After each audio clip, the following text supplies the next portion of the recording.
శ్రీగురుభ్యో నమః. మాఘపురాణము 24వ అధ్యాయము.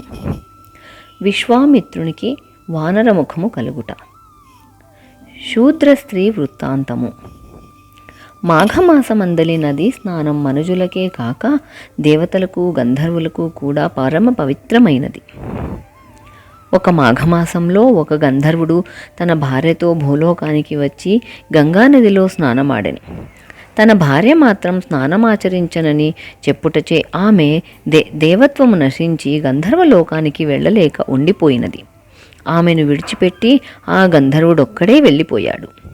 ఆమె అడవిలో తిరుగుతూ విశ్వామిత్రుడు ఉన్న చోటుకు వెళ్ళి వయ్యారంగా క్రీగంట చూచెను.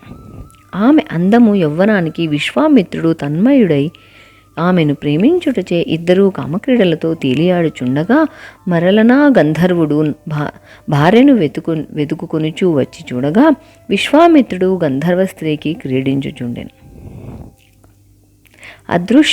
ఆ దృశ్యమును చూచి మండిపడుచు, నీవు తపస్వి అయ్యుండి కూడా కామతృష్టగల వాడవైతివి కాన నీకు కోతిముఖము సంభవించుగాక అని విశ్వామిత్రుణ్ణి, ఓసి కులట, నీవు పాషాణమై పడి ఉండు అని భార్యను శపించి వెళ్ళిపోయినాడు. విశ్వామిత్రుడు చేయునది లేక వానరముఖము కలిగి ఉండగా నారదుడు ఈ విషయం తెలుసుకుని విశ్వామిత్రుని కడకు వచ్చి, విశ్వామిత్ర, క్షణభంగురమైన తుచ్చ కామవాంఛకు లోని నీ తపశ్శక్తి అంతా వదులుకున్నావు.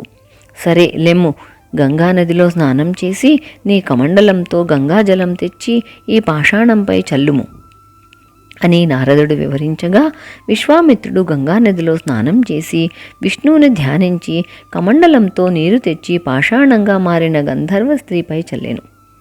ఆ స్త్రీ నారదునికి నమస్కరించి గంధర్వలోకమునకు వెళ్ళిపోయిను. విశ్వామిత్రుడు తపస్సుకు వెళ్ళిపోయినాడు.